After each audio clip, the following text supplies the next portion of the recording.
Abu Dhabi, the richest city on the planet.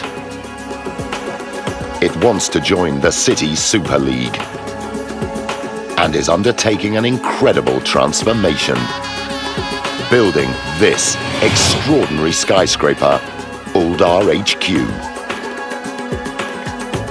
Nothing like it has ever been attempted. It'll be a race against the clock. Will this megastructure push even Abu Dhabi to the limit?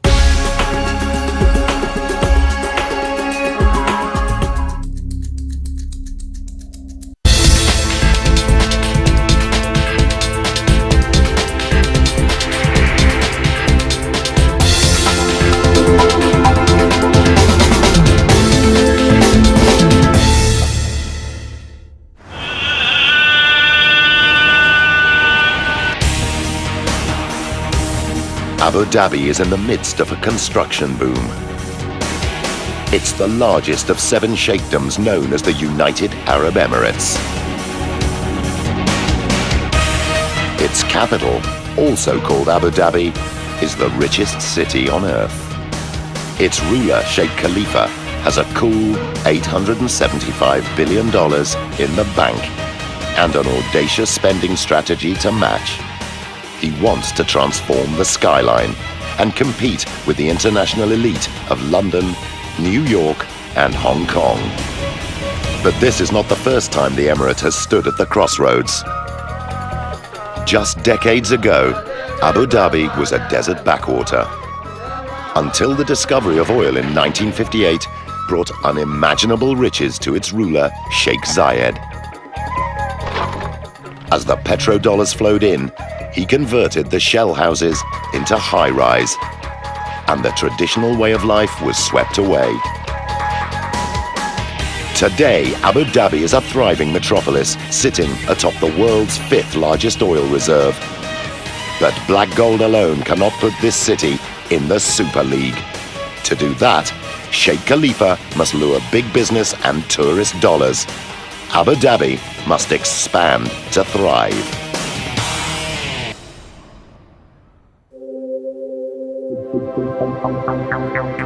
To put Abu Dhabi on the world map, fledgling property developers Uldar plan a whole new micro-city, Al Raha Beach.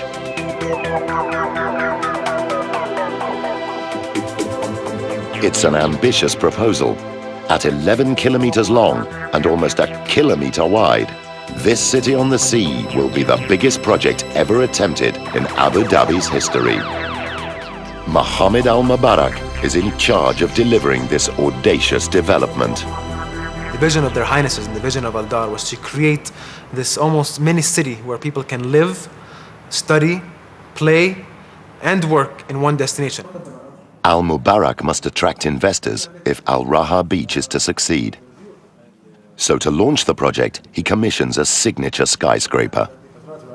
Creating an iconic structure on Al Raha Beach was of vast importance on basically putting Al Raha Beach on the world map. Al Mubarak sets Lebanese architect Marwan Zareeb the task of designing an icon that raises the stakes even higher.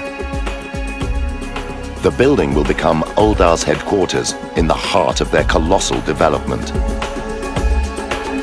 But creating something new in a land where the iconic is the everyday won't be easy.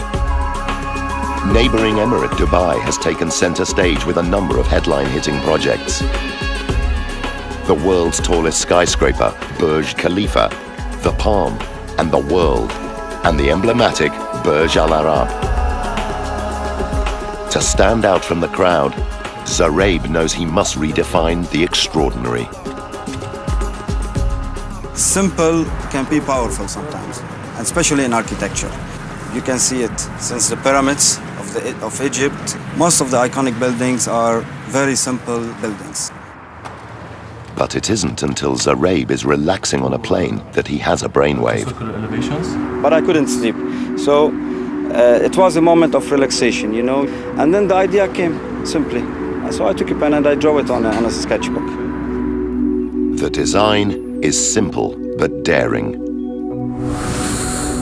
A round skyscraper taller than the Statue of Liberty, with a curved glass skin covering the area of 4 football fields. To be honest with you, the moment I imagined it, I knew it was a winning concept. I knew it was something different. In fact, the design is so unusual, Al Mubarak initially doesn't know how to react. And when I first looked at the MZ design, I was a bit confused in the beginning, to be honest with you. I felt like I was looking at a comic. I felt that this was a flying saucer and basically it landed on a Rah beach. And I just kept on staring on it for like another 15 minutes. And after 15 minutes, I just fell in love with it. Zaraib's design is inspired by nature. 2 giant circular curved walls of glass mirror an open clamshell. Architecture is nothing but imitation of nature. At the beginning, the idea was so geometrical, very pure. It's like a seashell. The seashell has deep meaning for Abu Dhabi with its seafaring heritage. But a circular design poses a problem. Just like a coin that stands on its edge, it risks being unstable. The circle must be balanced. So Zaraib turns to some very old-school geometry. The real challenge of the facade, of the circular facade, was to find the 2 points where the building should pose on the ground. And for that, I had to go back to one of the oldest rules in architecture, proportion.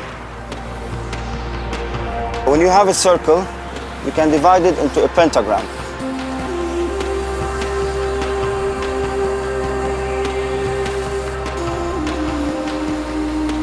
And that pentagram, in fact, is a representation of the cosmic body of the human being.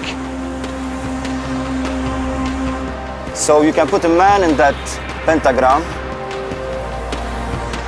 the man and the universe.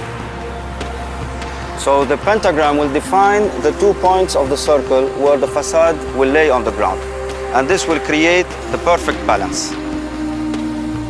It was the same thinking that led 16th century philosopher Heinrich Agrippa to draw man as a pentagram inside a circle, and has helped architects to proportion buildings for centuries.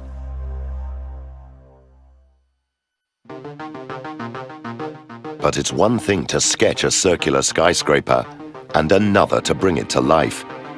There is no precedent. A building like this has never been attempted before. Zaraib must find out if his design can actually be built.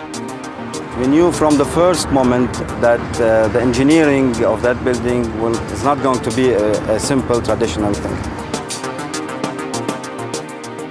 But it's not the skyscraper itself that poses the first major challenge. It's the proposed site. They wanted to show me the site, but all you can see was the sea, nothing but the waters.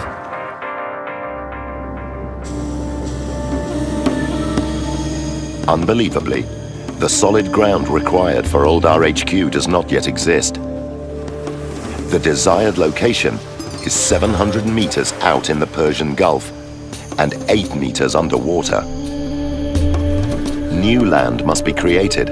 Over 3 million cubic meters of sand must be found. Surely a simple task with Abu Dhabi's endless desert dunes. But desert sands are too fine to build with. The land would just slide into the sea. Marine sand is needed. Its larger grains help it stick together, creating the perfect base to build on. Dredging sand from the seabed is one solution, but fortunately, the last sheikh has already done the job for them. Whilst cutting a shipping channel in the late 1970s, Sheikh Zayed created an island of discarded sand. Luckily for the engineers, it's just across the water, so they decide to move all 20 million cubic meters of it. A fleet of cutter dredgers eat their way into the island.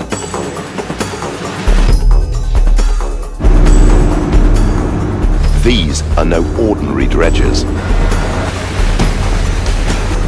It takes an enormous claw layered with 48 reinforced steel teeth to slice through the hardened sand. The sand is pumped through a floating pipe to the construction site.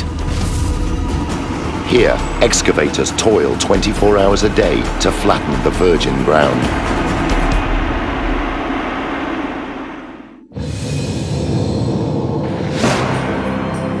After 8 months, the land for Uldar HQ is fully formed, and with this, the first major problem overcome. Now, engineers must somehow turn Marwan Zareb's radical design into an engineering blueprint. The building is bellied. But it soon dawns on the engineering team that time isn't on their side. We go forward from there. Good. We mapped out the program, and it was I realized that basically from this blank sheet of paper we would have to start piling within 2 months, which is absolutely unprecedented for a building, well, for any building, but certainly a building which is of a unique geometry. Uldar want their skyscraper completed by an astonishing deadline. In just 30 months' time, the eyes of the world will be on Abu Dhabi when it hosts its first Formula One Grand Prix.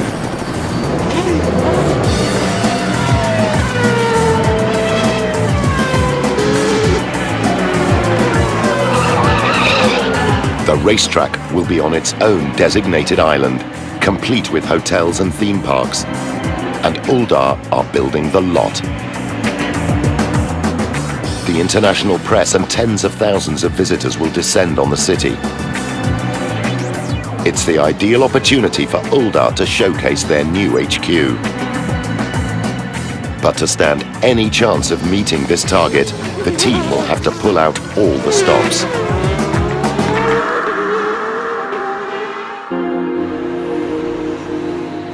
Normally, blueprints are complete before construction begins. But Uldar HQ's deadline means this is impossible. Given the programme challenges with this project, the only solution was to overlap the design with the construction. It's the only way the team can design and build a radical skyscraper in just 30 months.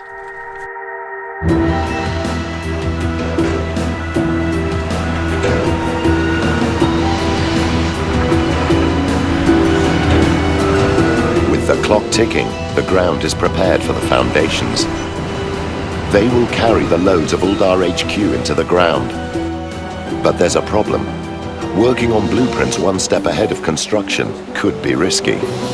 The speed at which the construction had to be undertaken meant we had to get the foundations in before we'd fully resolve what goes on above. Even though nothing like Uldar HQ has been built before, the engineers must take a leap of faith and start laying the foundations without a full set of plans. It put tremendous pressure on the team. Problems can't remain problems for long. We don't have the luxury of time to sit around and contemplate what the solutions might be.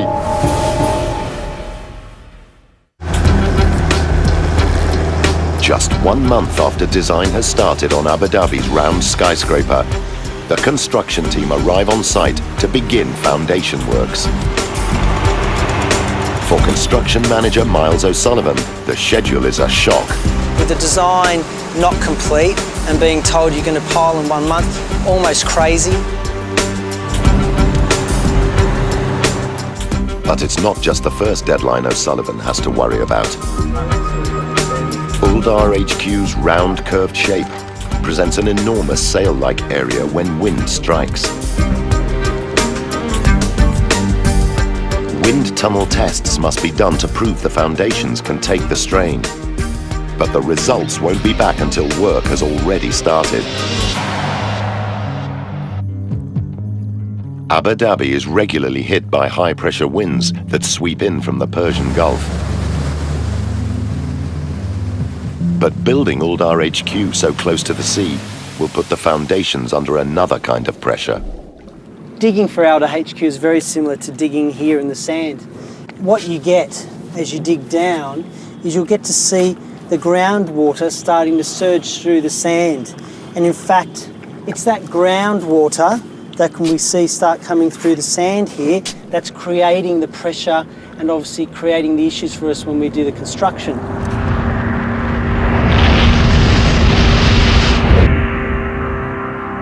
The upward pressure of the water and the loose sand pose a problem for foundation construction. Before excavation can begin, the team must build a solid barrier called a diaphragm wall or D-wall. It's a concrete barricade formed of interlocking panels which socket into the bedrock and reach 16 meters below the surface. The D-wall holds back the loose sand and the surging seawater, ensuring the ground inside the barrier can be removed. These areas here, what are these? The D-wall must be built before the foundations can be laid. But with the blueprint above ground or work in progress, the team can only hope that over-engineering the foundations will make them strong enough.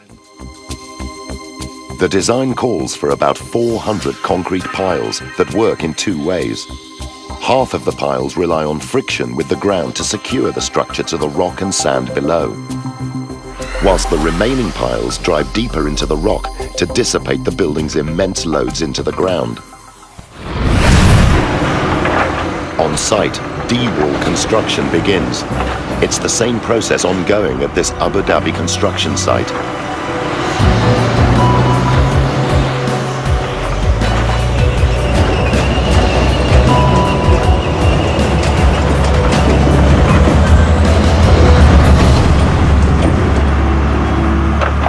Until recently, Al Raha Beach was just a vision for Uldar's Mohammed Al Mubarak, but the dream is slowly emerging from the sea.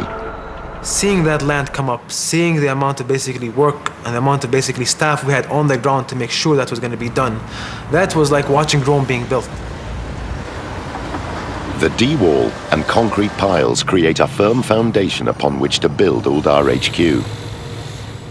But the force of the sea pushing up through the sand still poses a threat to the skyscraper. A great way of demonstrating the problems we faced at Outer HQ with the groundwater is in imagining that this bottle here is Outer HQ. And as I push the bottle down, you see forces are exerted on my hand. And in fact, that's the groundwater trying to push the building out, trying to push Outer HQ out of the building site. To keep the site dry during construction, water is sucked out of the sand and pumped out to sea. But that's only a short-term solution. To protect this skyscraper in the long term, the team need an extra defense. It's a giant slab of concrete called a raft. It creates a barrier against surging water, stops the piles from punching up through the building, and acts like a snowshoe to evenly distribute Uldar HQ's 59,000-ton weight into the ground. Raft construction for Outer HQ is 12,000 cubic metres of concrete, which is a 30,000-ton structure. It's a huge element. With 2,000 truckloads of concrete to pour, it's a job that continues into the night.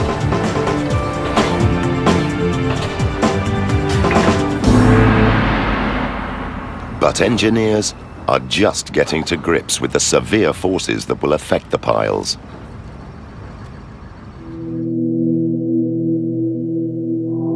The unique shape of the skyscraper will capture wind like the sail of a yacht. There are no guarantees the foundations will be strong enough to cope with the loads. The advanced construction works had to commence so quickly that we didn't have time to do the wind tunnel test. It was important that we did one, primarily because this is a unique shaped building. Gibbons calls upon wind engineer Roy Danoon in Colorado, USA. He puts a scale model of the HQ through its paces in his high-tech wind tunnel. Right at the start, Craig Gibbons actually called me and said, "We've got something really unusual coming up. Can you take a look at it and give us your first best guess of what the wind loads might be? Give us some guidance on how to get to some loads for the foundations, because this is running on such a fast-track schedule." Knowing that Gibbons is already building the foundations, Danoon wastes no time in firing up the fans. If the tests reveal the wind loads are higher than predicted, the foundations already in the ground may have to be redesigned. To be putting in the foundations before we could finish the wind tunnel testing, that always gives us a little bit of cause for concern. Danoon is right to be worried. He knows how high-altitude wind impacts on very tall rectangular skyscrapers. But Uldar HQ's lower height means another type of wind is the threat. When we look at the really extreme wind speeds in the Middle East and in this region, we find that the highest, what we call gust wind speeds, the short events, are caused by thunderstorms. Abu Dhabi may appear sun-soaked, but during the spring, the intense sun heats the moist air, causing spectacular thunderstorms. Wind speeds can escalate up to 137 kilometers per hour. The key issue with thunderstorms in this region is that they give the absolute highest gust wind speeds. Now, for the very, very tall buildings, that's not too critical because they occur down low. For Uldar HQ, they were really critical. Thunderstorm winds are strongest between 50 and 150 meters above ground. Uldar HQ is right in the danger zone. In advance of getting the wind tunnel tests, we'd speak a lot with the wind tunnel engineer, Roy Danoon. And Roy would wind me up about the kind of loads he was getting, etc. And knowing that the piles were going in as we spoke. Wind hitting Uldar HQ's sail-shaped facade puts the building's narrow base under pressure. The wind wants to twist the structure. The foundations must be strong enough to resist these forces. A bit more smoke there, Doug. And if you could just crank the speed up in the tunnel just a touch. A little bit more. Danoon analyzes the wind tunnel data. Fortunately for Gibbons, it's Danoon's jokes that have no foundation. When I got the results back from the wind tunnel test, and they were within an absolute whisker of my early predictions, and I was just delighted by that. I couldn't wait to get on the phone. They were pretty relieved, I think, because I think they'd been sweating on it a bit. It was a great relief to know that Roy was just winding me up, and that in actual fact the wind loads were very much in line with what our expectations were. The results of the wind tunnel test are great news, but the relief is short-lived. Now the structure needs a super strong backbone or core. But again, conventional building won't fly with this design. For Uldar HQ, one core wasn't enough. We needed two cores, in fact, to take all the loads down into the structure. Uldar HQ needs two concrete cores for extra stability. The twin spines rise a full 125 meters from the concrete slab to level 23.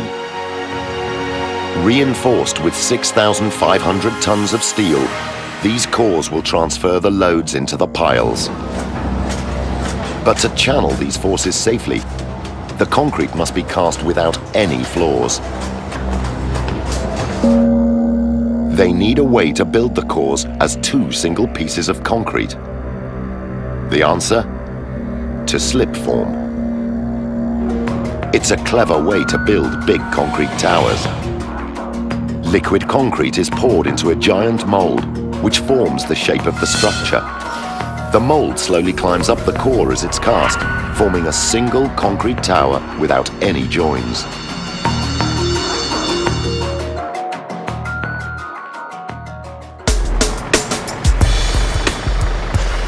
Seamless concrete will ensure the HQ's cores are strong. But these 125-meter backbones must be built in only 6 months. It's the same process ongoing at this Dubai construction site, led by the Uldar HQ team. We are calculating how much per hour we need to climb, and then how much concrete we need to place in every hour. Slip form is fast, but on this schedule it's not fast enough. O'Sullivan has a trick up his sleeve to speed up construction.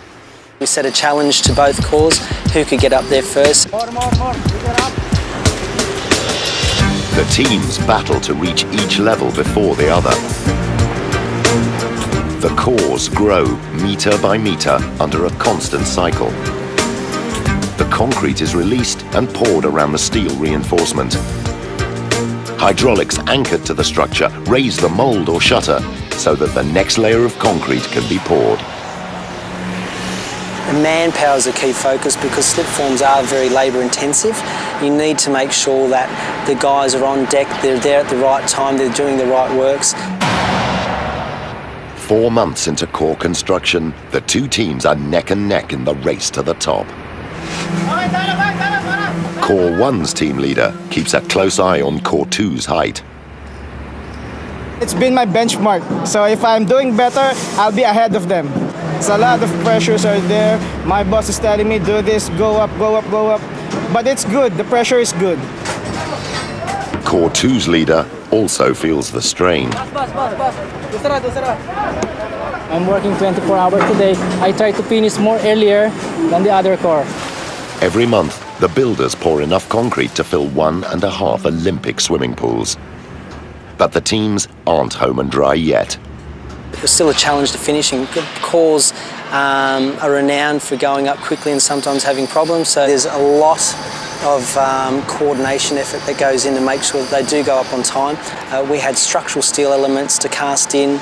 We had crane connections to get right. After just 6 months, the 2 cores are approaching the top. Core 2 is only a metre or so behind, but Core 1 push ahead to victory. Core 1 won the race. It's really good to know that we're on top.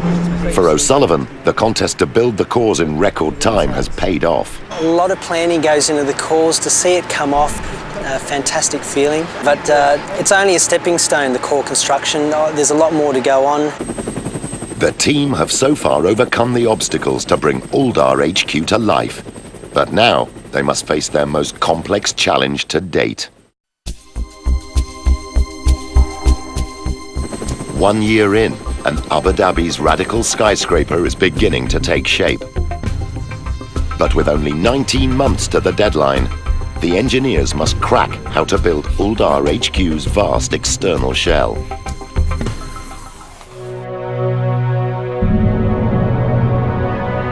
The design demands a heavyweight shell to support its wide girth and survive huge wind loads. But the architect stipulates open office space, floor-to-ceiling windows, and panoramic views of the Persian Gulf. In the United Arab Emirates, the shells of rectangular skyscrapers are built with concrete. But the geometry of Uldar HQ's shell is so complex, it must be built with the precision of a Swiss watch to fit together. On this scale, achieving millimetre accuracy with concrete is practically impossible. We knew at the outset a wholly concrete building was never going to work in this instance. And Stuart, I understand that now we've been able to get a high degree of repetition through. And then we go. The engineers need another solution. The answer? A specialized steel exoskeleton called a diagrid. It's a muscular but slender steel frame that will form the HQ's unique shape and will channel forces through its high-strength beams and joints into the cores. Steel is very strong as a single element, but meshing them all together gives us this added strength and also allows us to make these rather unusual shapes. Very first sketch of the B&U, however, is the impact on the floor structure. So we could have 3 teams of guys working. The steel exoskeleton should make the architect's vision possible, but it'll be a first for the United Arab Emirates. Constructing a skyscraper like this will be a step into the unknown. The geometry of the building presented a significant challenge to us, but the other challenge was that a diagrid building, or buildings using this diagrid system, had never been built before in Abu Dhabi and the UAE. Let's have a look at it if you don't mind. It'll take expert steel fabricators to pull this job off. When we first seen the design, it was something that we knew we had to put our most experienced guys on it. The structure's very, very complex. The army of fabricators work in shifts around the clock to cut and weld 2,500 tons of steel. The factory is building a series of A-shaped steel sections, weighing up to 30 tons each. They will connect together to form the structure's signature curves. But if manufacturing these giant A-frames is not a big enough job, lifting them into position on site will be a major challenge.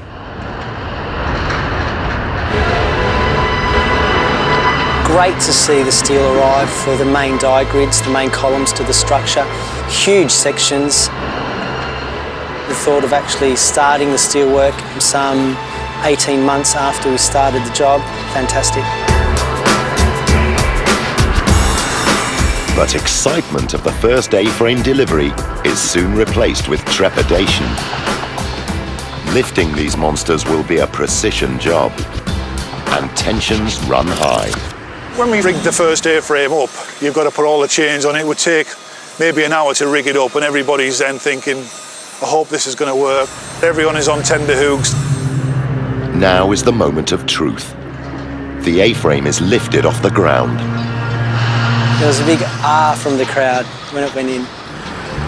The first exoskeleton section is finally bolted to the base plate.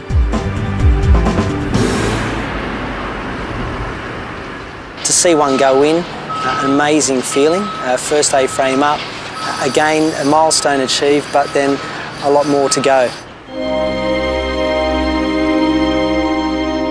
Another 99 A-frames must be fitted to form Abu Dhabi's unique skyscraper. The handover date is now just 19 months away. So the team must now focus on the HQ's interior. The structure needs an alarming number of restrooms, 85 in total. This is no weekend DIY job. It'd take an army of plumbers and time the schedule cannot spare. So to fast-track the task, the team innovate again with prefabricated washroom modules or pods. A pod is a factory-made restroom, complete with lavatories, basins and mirrors, ready to plug into the building. The team plan to lift these 12-ton pods by crane and lower them into the cores like a giant game of Tetris. Construction is a finely tuned sequence. The pods have to be in before the exoskeleton blocks access to the cores.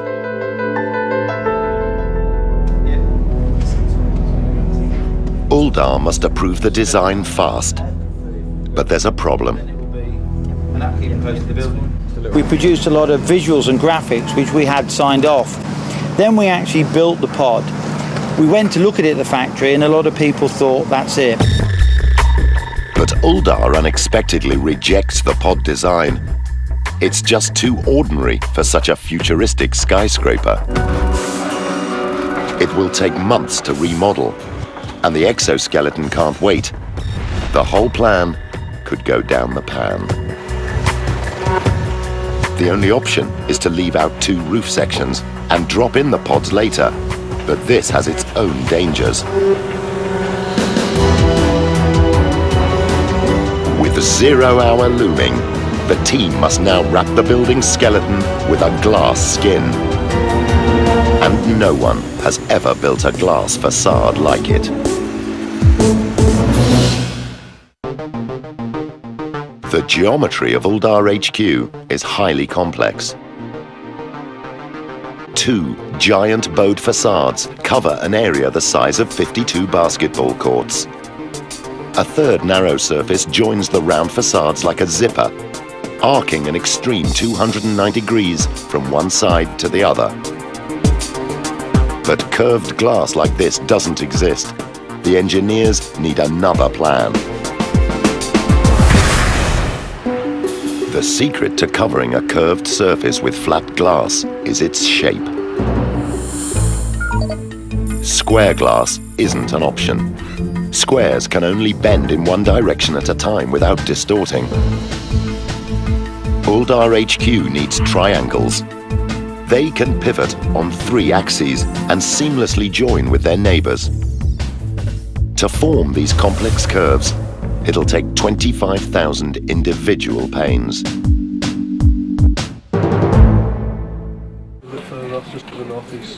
But before glass production can begin, the team must know what wind pressures it will face.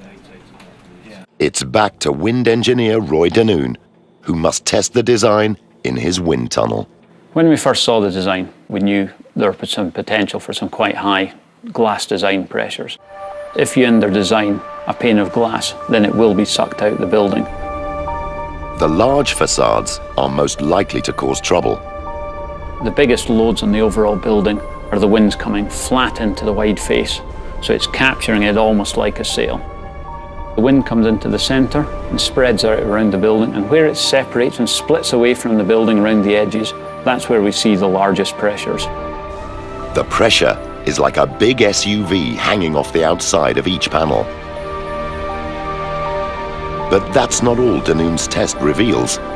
The circular shape of Uldar HQ creates another problem.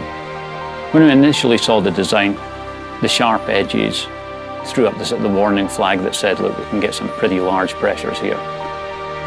Where the wind hits the edge of the narrow strip of glass, it spirals in on itself, creating a vortex. You see this recirculation of the flow. It separates away and you get this little bubble on the surface where the wind isn't hitting, and then it comes back in to meet the surface again. That's typically an indication that that's where your highest design loads are occurring for your glass. And that's very, very strong suction force is what that little bubble means. To stop wind sucking glass out of the HQ, each pane must be beefed up with thicker glass and a stronger frame. But that does nothing to limit the scale of the job ahead. Installation.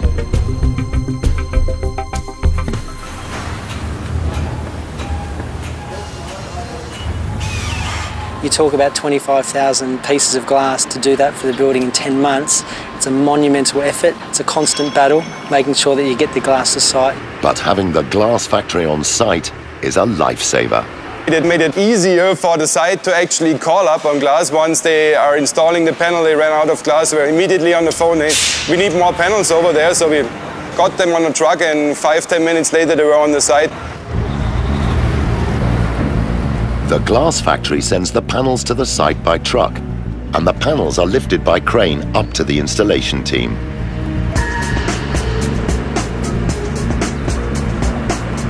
The constant pressure was the program. The glass is pulled onto the floor plate, but it takes a team of 8 specialist riggers to install the panels. Probably the hardest thing was the sheer volume that had to be installed. Fixing glass on a curve at this height means the panels have to be swung out from a platform that hangs out of the building. It should be easy, but then this team have Abu Dhabi's wind to contend with. The wind here can just blow in from nowhere. It caused us no end of problems. The glass would start to revolve and spin. We would get a choice whether to lift it, bring it into the building, put it down, or to put it straight back down on the ground. They were decisions that had to be made on the spot. And you don't want a large panel coming down from 20 stories. Just contemplating that, it doesn't bear thinking about. This glass panel makes it into position in one piece. But the team have another 29 to install every day if they're to meet their targets. We got it up to 30, 32 on average, and I think the best day was over 40.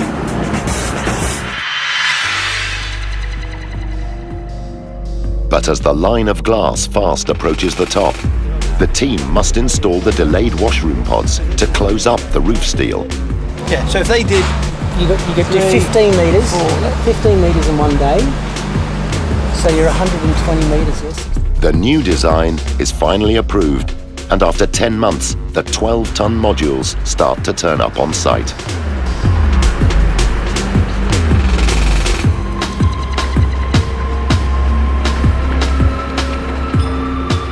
The pod drops are quite quick. We hook them up, we take them up the 140 metres to the top of the tower crane. The pod can now be lowered into the core shaft.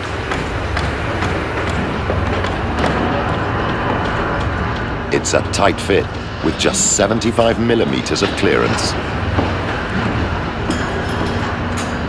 When I saw the first pods in, it was a relief that that saga was over and we'd actually managed to achieve what the client wants.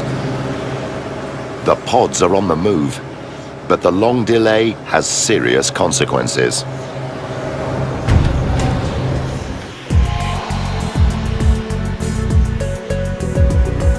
Finishing the exoskeleton should be a straightforward task. But the incomplete steel roof has sagged out of shape.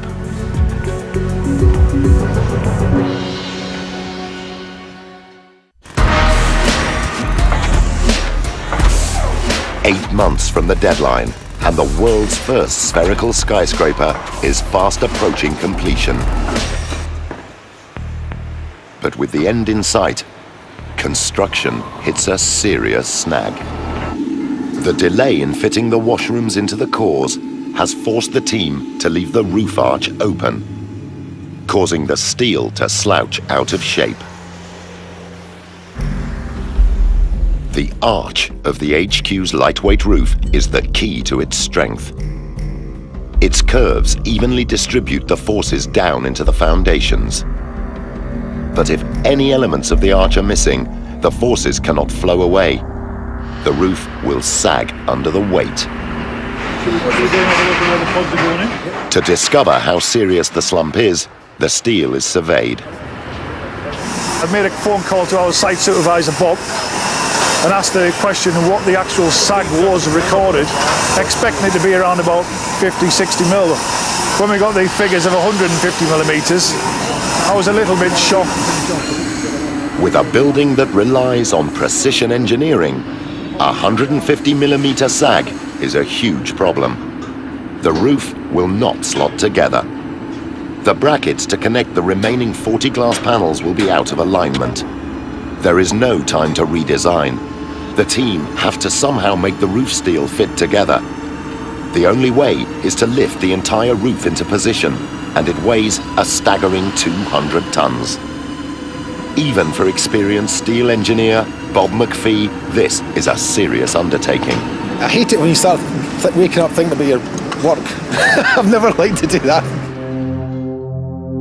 To lift the roof arch, 2 hydraulic jacks are positioned on top of a load-bearing wall, carrying 80 tons of weight into the core. 2 more jacks are propped with 16-metre-tall steel columns and channel 40 tons each into the concrete floor of level 23. The props are packed with steel slabs to hold the roof in position as the jacks are raised. The roof was moving firstly a couple of millimetres, then 5, then 10, then gradually into its position, 20, 50, 100, and then into its final position, 150 millimetres. The entire roof is raised by a whopping 170 millimetres. The slumped arch is finally in the right position. All that remains is to lift the last steel section.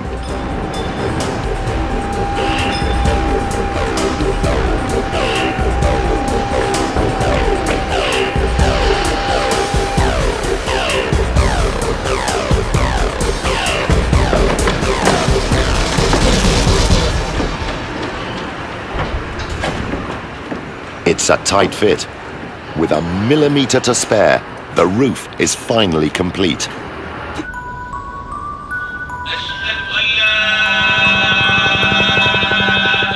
With just weeks to spare before Abu Dhabi's first Formula One motor racing spectacle hits town, all of Uldar HQ's 25,000 glass triangles are in position, except one.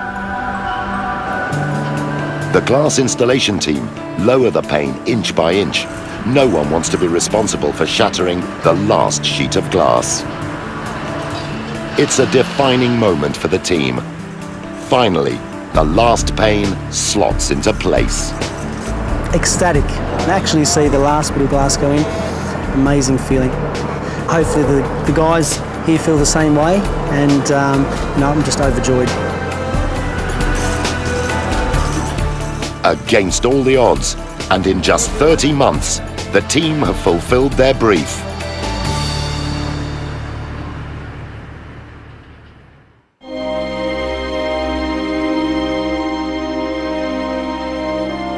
An engineering triumph. This is Uldar HQ. This spherical skyscraper, a world first, rises 125 meters above the Abu Dhabi sands. All 3,000 glass panels mirror the surrounding landscape, reflecting the blue skies and the rolling sea of the Persian Gulf. Amazing structure. You don't see any circles in the world being constructed, so to be part of that was fantastic. Mindful of all the issues and challenges and highs and lows in between adds to that feeling of triumph. Mohammed Al-Mubarak fell in love with an extraordinary idea. But will the building match his high expectations? It's really a work of art. It's a stunning building. To me, it feels like it should be in a museum. The space is unbelievable. It's really a colossal building. When you come up front to it, it's even bigger than you even imagined. And for it to come from paper to that, it's great. Already an icon on the Abu Dhabi skyline, Uldar HQ should lay solid foundations for the future of Al Raha Beach.